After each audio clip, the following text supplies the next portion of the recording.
नमस्कार दोस्तों, growth capital channel में आपका स्वागत है। दोस्तों 2024 के बाद जब भी हमने आईपीओ की लिस्टिंग देखी तो वो दमदार नहीं हुई। दोस्तों जो लिस्टिंग बाजार के बुल रन में 2022, 23, 24 तक हम देख रहे थे, तब वहां पर कुछ नज़ारे अलग ही हुआ करते थे। और उसके बाद हमने देखा कि मार्केट जब ऊपर से सडनली गिरने लगा तो जितने भी आईपीओ आए, किसी में भी इन्वेस्टर्स का पैसा नहीं बना। आज एक ऐसे ही आईपीओ के बारे में बात करने वाले हैं, नाम है वैकफिट। देखिए वैकफिट करती क्या है दोस्तों, ये कंपनी मैट्रेस बनाती है। अगर सीधी सीधी मैं कहूँ, इसका मेन काम मैट्रेस बनाना है। उसके बाद आपका लिविंग रूम हो, आपका बेडरूम हो, ये पूरे घर को फर्नीचर देने का काम करती है, सजाने का काम करती है। दोस्तों जितने भी स्क्रीन पर आप प्रोडक्ट देख रहे हैं, ये सारे ये कंपनी बनाती है। आप इसकी वेबसाइट पर जाके देख सकते हैं। मगर आज हम यहाँ पर कोई प्रोडक्ट बेचने नहीं आए दोस्तों, हम बात करने वाले हैं इसके आईपीओ और इस समय हो रही गिरावट के बारे में। कोई बाय सेल रिकमेंडेशन नहीं है दोस्तों, वीडियो सिर्फ और सिर्फ इंफॉर्मेशन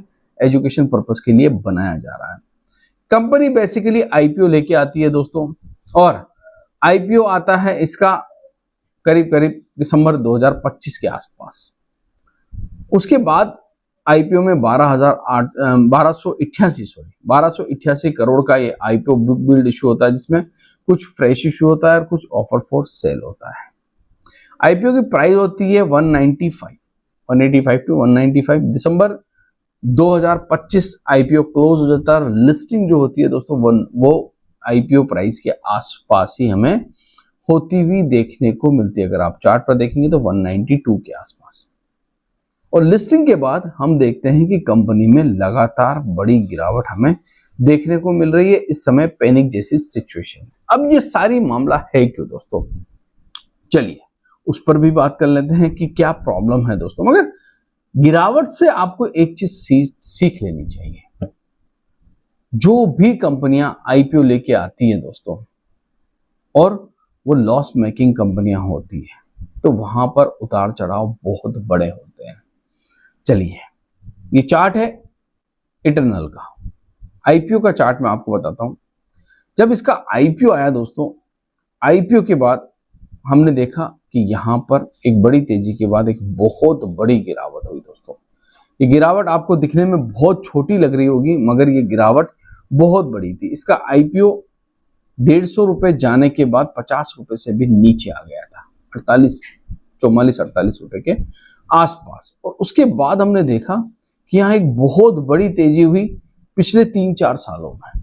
अब ये तेजी हुई कि उसकी कहानी भी मैं आपके सामने रख देता हूं।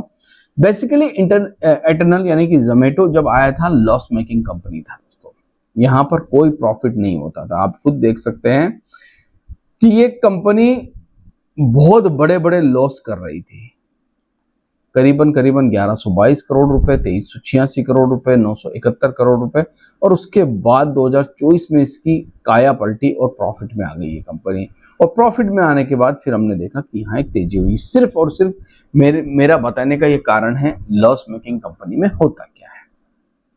अब आ जाते हैं वापस वैकफिट के ऊपर। देखिए सबसे पहले आपको बताऊं दोस्तों, इस कंपनी का मार्केट कैप 4217 करोड़ की है। गिरावट हो रही है और बहुत जबरदस्त गिरावट है। रिजल्ट देखते हैं सबसे पहले इसके ईयरली रिजल्ट। ईयरली रिजल्ट देखना इसलिए जरूरी है दोस्तों कि वहां पर हमें पिक्चर क्लियर नजर आएगी। तो ये कंपनी 2023 से अभी तक की अगर मैं बात करूं, 409 करोड़ का जो ये कंपनी रेवेन्यू जनरेट करती थी, आज इस कंपनी का रेवेन्यू है 1274 करोड़ रुपए का। मार्जिन जो किसी समय ऑपरेटिंग मार्जिन नेगेटिव थे दोस्तों, अब वो पिछले 2 सालों में 24 और 25 में आपको पॉजिटिव नजर आ रहा है, 5% के आसपास। नेट प्रॉफिट क्योंकि है नहीं तो लॉस है। लॉस अगर आप देखें तो पहले बीच में डबल डिजिट में भी हो गया था, ट्रिपल डिजिट में भी हो गया था। अब धीरे धीरे लॉस कम होता हुआ आपको नजर आ रहा है, डेटा में साफ देखने को मिल रहा है। उसी के साथ साथ बैलेंस शीट अगर मैं देखता हूं तो 542 करोड़ रुपए के रिजर्व है। छोटे मोटे कर्जे कंपनी के ऊपर है 277 करोड़ रुपए के, मगर बैलेंस शीट अच्छी है। सबसे बड़ी बात आप देखिए, यहां पर आईपीओ के बाद कंपनी का प्रमोटर का जो स्टेक था वो घट गया, 37% हो गया, मगर एफआईआईज यहां पर अभी भी 15% है। हालांकि दिसंबर 2025 में जब आईपीओ आया तो 19% थे, अब थोड़े से कम है, 4% के आसपास। मगर DIIs दोस्तों देखिए बाजार में गिरावट है, कंपनी के मार्केट कैप में गिरावट है, 22% से बढ़कर 26% हो गया। DIIs यहाँ लगातार आपको स्टेक बढ़ाते हुए देखने को मिल रहे हैं। पब्लिक लगातार घटी है अभी तक, मार्च 2026 तक की मैं बात कर रहा हूं, तो 20% अब पब्लिक यहां पर है। पहले 20.62 थी, अब पब्लिक लगातार बढ़ी है, सॉरी, पहले 20.62 थी, अब 20.97 हो गई, 97%। आगे बढ़ते हैं। इसी कंपनी का एक कंपटीशन है दोस्तों, बहुत बड़ा कंपटीशन है, शीला फोम्स, आपको याद ही होगा, सिपवेल, जी हाँ, सिपवेल गद्दा सभी को याद है।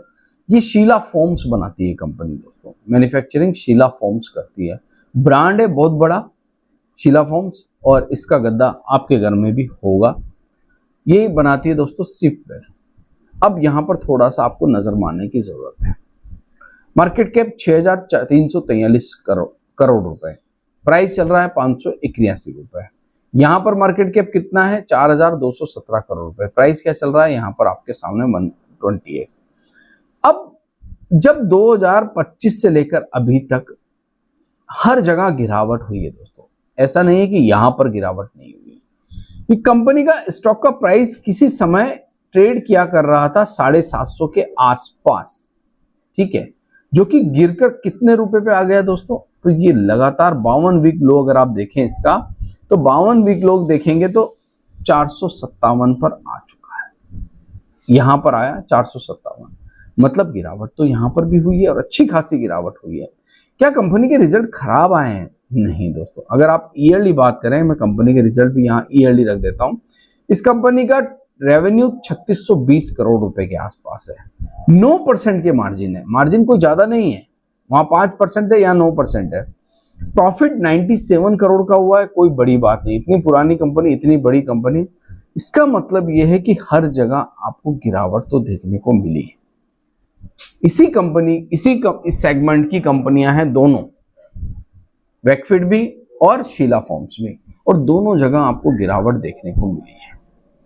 देखिए कई बार एक रिटेल इन्वेस्टर पैनिक कर देता है दोस्तों, डर लग जाता है, गिरावट होती है, और जब अंतिम गिरावट हो रही होती है तो वो एग्जिट कर लेता है और उसके बाद रिग्रेट करता है। तो जहां तक मुझे लगता है वेकफिट की अगर मैं बात करूं, देखिए दोस्तों ऐसा नहीं है कि गिरावट और ज्यादा नहीं हो सकती है, बिल्कुल हो सकती है, कोई भी ये बात नहीं कह सकता है कि गिरावट, क्योंकि IPO है, कहां तक लेके जाएंगे कोई नहीं जानता। क्योंकि एटर्नल अगर आप देखें, एटर्नल में जब गिरावट हुई थी किसी को नहीं पता था 150 रुपए से गिरकर 49 रुपीज 46 रुपीज के आसपास आ जाएगा कंपनी का स्टॉक का प्राइस, और उसके बाद जो बाउंस बैक करेगा तो शायद आप ख्वाब ही देखते रहेंगे कि वापस क्या ये 49 पर आएगा। तो ऐसे समय पर जब IPO में गिरावट होती है तो मुझे ऐसा लगता है कि आप अपनी रिसर्च कीजिए, एनालिसिस कीजिए, अपने फाइनेंशियल एडवाइजर से जरूर बात कीजिए कि ऐसे समय में हमें क्या करना चाहिए, क्योंकि ये चीजें पहले भी हुई है, IPO के बाद हुई है। तो यहां पर आपको डेटा में समझना चाहिए कि डेटा क्या कह रहे हैं। तो फिलहाल मुझे लगता है वेकफिट में जो ये गिरावट हो रही है स्वाभाविक है दोस्तों, यहां पर डरने की, घबराने की, ऐसे ये नहीं सोचना है कि अब शायद कई बार किसी के मन में आता ना अब क्या 0 ही हो जाएगा, तो ये नहीं सोचना है, और हमेशा अपने फाइनेंशियल एडवाइजर से बात करनी है। कोई बाय सेल रिकमेंडेशन नहीं है, ये वीडियो सिर्फ और सिर्फ इंफॉर्मेशन एजुकेशन पर्पस के लिए बनाया गया था। वीडियो अगर आपको अच्छा लगा है तो प्लीज लाइक शेयर सब्सक्राइब कीजिए। थैंक यू, धन्यवाद।